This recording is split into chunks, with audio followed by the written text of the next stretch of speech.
Like, we are, sadly, just a week or two ahead of the main bloom. To our defense, we did not know we were going to do this on this trip. We were literally driving on the way to our campsite, and we just saw a huge bulletin board on the side of the freeway, and it was like a scroll moment. We were like, let's see what that's about, and then we Googled it. That's how we end up here. This is not on the plan.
This is like Universal Studios, but instead of the theme being Hollywood movies, the theme is lavender.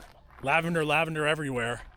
And it's also regenerative organic farming and everything you could possibly make out of lavender. I mean, we've seen lavender coffee, lavender oil, lavender like infused olive oil, lavender chocolate, lavender tea. Did you already say ice cream? We had a lavender brownie and latte. Yeah. Lavender, black lavender matcha. Ooh, it's good. I don't know what it tastes like though. It's like lavender, but a little more earthy. I mean, what does black matcha really mean? That's what I'm trying to figure out. But it's like more earthy. I don't know how else to describe it. It's like a dirty lavender. This is a persimmon. Look at this. This is a boss persimmon right here. Look at that. Fruit on it. It's got all these green fruits. They're gonna have a nice persimmon harvest. They really are. These look like they could be fuyus, or not fuyu. Yeah, they could be fuyus. They do look like fuyus. I mean, still early, but yeah. They have. That's a lot. Hecka persimmons. Yeah. So then that's those look like those are all persimmon trees. These dried persimmons. Should we try their dried persimmens? These 1, 2, 3 farm dried persimmons. It says hand harvested and processed on an organic farm, and it's 100% believable. They're good. Like, this is like single ingredient. They didn't add any sugar or anything to it, and just from the way it's dried, you can kind of tell like this was made in a dehydrator that you might have bought at Walmart. You know, like this is true small batch stuff. It's awesome. I like it. Approved. Justified. Stop. They say this place was first started in 1884, and at different times it was like a really trendy health spa, like you were saying. And I'm guessing that area there that's closed to the public are parts of those old buildings that they have yet to fully restore. My theory was right. This is part of the original property. Look, they even have old sign from when it was the Highland Springs Resort. The leftover of different monuments or different kind of buildings. Like this looks like it used to be a different kind of garden. Yeah. And it hasn't been repaired or maintained in a while. Yeah. Like, clearly it used to be some kind of water feature. We'll take another closer look. You can see where the water concourses are. With something concrete like this, it only takes a crack or two before it just leaks all kinds of water. So you could imagine this would be one heck of an epic koi pond. There's a concrete bench here and an insert for an umbrella. But yeah, having to fix this thing up would probably cost quite a bit in labor. I like that they still have, like, yes, they're rebuilding and all that sort of stuff, but they still have some of the old kind of like structures and signage, so you can kind of get a peek into what this used to look like. That's what's supposed to make it feel very like maintain that homey kind of vibe. Look at that. I don't know if this is homey. It kind of gives me like, you know, if this were like 1920 Hollywood and this is like one of those places that they really went and you're like, oh, okay, this is where Clark Gable or whatever. Well, like, I don't know if that's 1920, but you know that's what their website says. Their website says that we're not supposed to go past here. Okay. So this is the restricted area, so we'll just look from here. But these clearly look like villas were the VIPs of their day, which according to their website included the likes of Albert Einstein. Oh, I missed that part. Einstein, I think, died in the 50s, and he fled to America during the rise of the Nazis in the 20s. So that might give you an idea of like when the heyday of this place was. If so Einstein was coming here, 20s, 30s, 40s, you know. Well, but it was established in 1884. Yeah. Also said Ernest Hemingway was another patron of this place. I wonder if he I just remembered that when he was here. If he wrote some book, yeah, or maybe. Whom the Bell Tolls. But no, what I was gonna say, this kind of reminds me of. I was gonna say Sullivan, but that's something totally different. Salton Sea? No. The Salton, the place where all the like it smells really bad. Oh yeah. The Salton Sea. That was a popular place around the same time. Like I think up until the 50s, it was a really happening spot because the Beach Boys used to go out there. So the Hollywood elites of that time would go to the Salton Sea because it was around the 60s, 70s when it really started to get hyper saline, and it was no longer like nice. Yeah, but when we went down there years ago, but you can see where kind of like the ruins or whatever the case may be is like, oh, it looks very run down, but you can kind of see what it will kind of imagine what it looked like in its heyday. I kind of feel like that's what this is, like the leftover kind of like structures make you envision what this could have looked like when people were here enjoying these kind of like amenities. Yeah, and then you come up here where you see what's been restored and built and is functional and is part of 123 Lavender Farms. They've got lights in it. I mean, this place is open till 9 p.m. so it's going to get pretty dark here, and it's going to have a completely different vibe once the sun is down with all these lights everywhere. And look at this. One of my favorites. Is that a hemp plant? That looks like it could be a hemp plant. Pineapple guava. I know this is a regenerative organic farm, so there's nothing wrong with me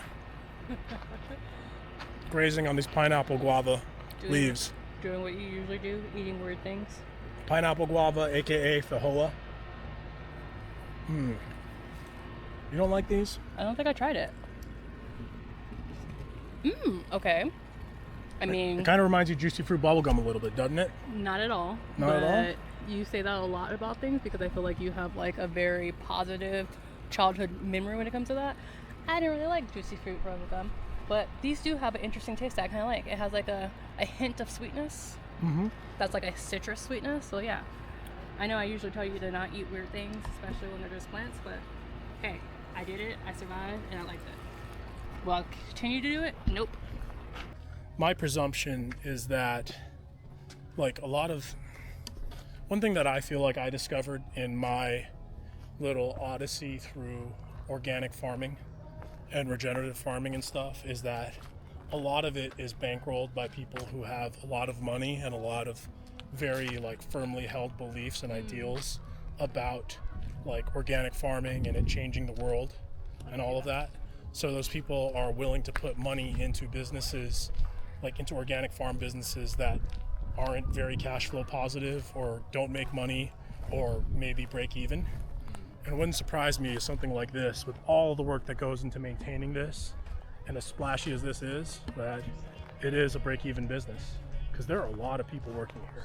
Like, I mean, just walking through here, there's there's two stands right there.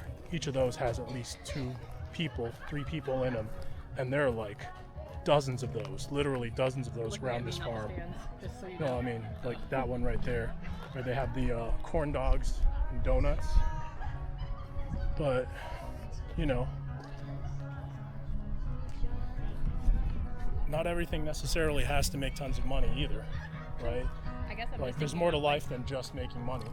Definitely, but like, I'm assuming that they have to pay for like either the taxes on this or whatever. So it's what we were saying, now that we're here and we're getting a look at this place at night, which...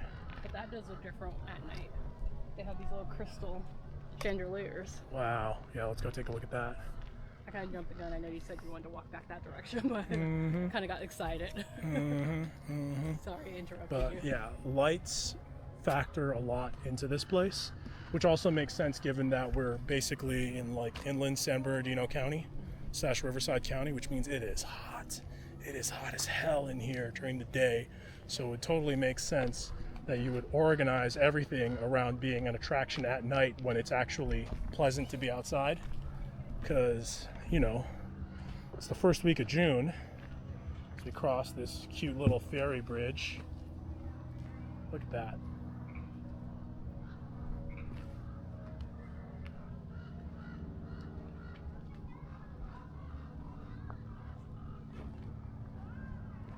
But yeah, it's the first week of June and it was like 100 degrees out here at different points in the day, right?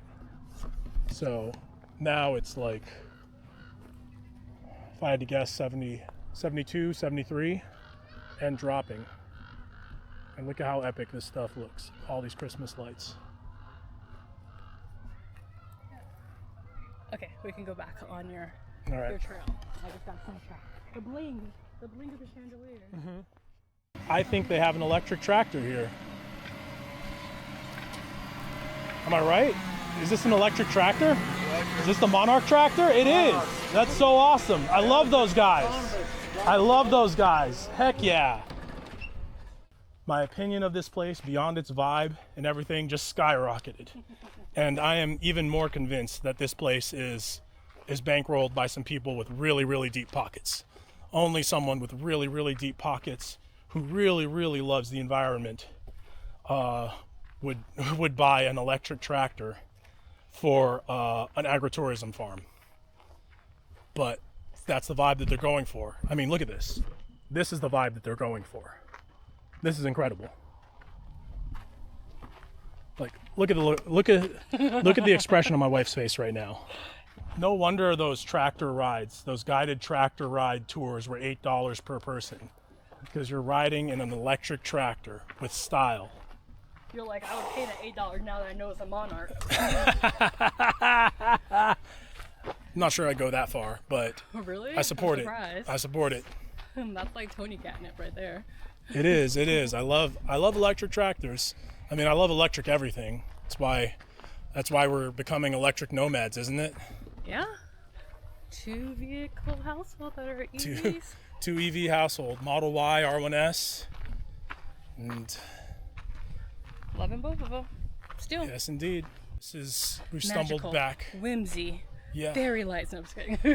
and the heart of like the regenerative organic farming, you know, because like this place I feel like captures the highs and some of the lows. Well, I'm not sure if it's fair to say lows, but just, you know, some of the little cons or like, because organic farming for sure is meant to appeal to like the higher end of the market. Not for the weak of heart. What? Not for the weak of heart. No, it's not. I mean, like, there's a premium to organic farming, you know? Like, organic in general is just more expensive, sadly. You go this way.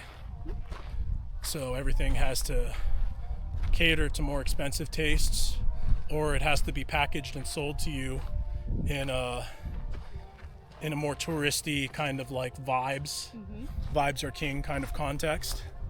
And we just emerged from that little olive walkway back out here to the lavender fields. These are the sample lavender fields where they had like the variety patches. And they preserved little trees that have the varieties surrounding them. I love the way they spread the lights through these lavender bushes. And when you say you have to package it, are you, I guess the example that I think about here, let me see if this is what you mean, is like, hey, this is cute, kind of photogenic, come with your family, lots of fun, also adult beverages, that kind of thing. And then it sprinkles in like permaculture, organic farming, that kind of thing. So it's Well, like, while you're here, you may learn a little bit more about like what this truly is. Yeah. But look, it's pretty. Yeah, definitely. You have to do all of this other work that's not farm work. That's more like marketing, presentation, storytelling, in order to build up to that, like, oh, that's why this stuff is a little more expensive. I was gonna be like, okay, cute little lavender farms or like, you know, fields, and then, but only like one section. But there's history here. Yeah. There's like ruins. There's no wellness. There's everything. And I'm like, ooh, what's that? This has to be one of like the best run agritourism organizations or agritourism operations that I have seen in A while. Yeah. I mean, this is like, yeah, I have a hard time thinking of something that's more epic than this. I mean, But they definitely had a buttload of capital to make this happen. no, seriously. I would think. And then when we first came, you know, we were one of the first cars here, and we came at like 6, it started at 5, but tons of people have come since then, so obviously they're definitely having a draw in terms of like people. This is before the lavender actually fully bloomed, so Yeah, I mean, I'm assuming this is a successful kind of venture. here's the vibe of the people who are enjoying the singer. And again, there's like funnel cake, corn dogs, grill and barbecue. So you think that they're rolling in some dough here? I definitely This think is they are. this is a cash flow positive business. I mean, it looks like it. well, And especially Yeah. if they don't have to like pay for a lot of vendors to operate Mm-hmm. the food and like give them a cut of the money or whatever. If this is all just going into their pocket, whatever money they Well, make from this. I get the vibe that they own like all of these different stands here. It's like burgers and fries, lavender lemonade, corn dogs, donuts. I think they own and operate all of this. It's their own employees doing it. These aren't subcontractors like that other farm that we went to, which was all subcontractors. Was that a Christmas farm? No, it was for October like It pumpkin. was like a pumpkin festival. It was down there past like Temescal Canyon, down south of Temecula. Or no, not quite till Temecula. yeah, south not that of far. south of Corona. South of Corona. But Which was yeah. very popular as well, but definitely different vibe. Yeah. And I think too, because the property wasn't as big, so things were kind of like on top of each other. They did And it have didn't like have this same history to it either. no, it was just more like strictly like an event space. So it had like the petting animals, it had like the maze. Stop here. What would we call that? Like a Corn maze. corn maze. There you go. It had like a hay-filled ride type of thing.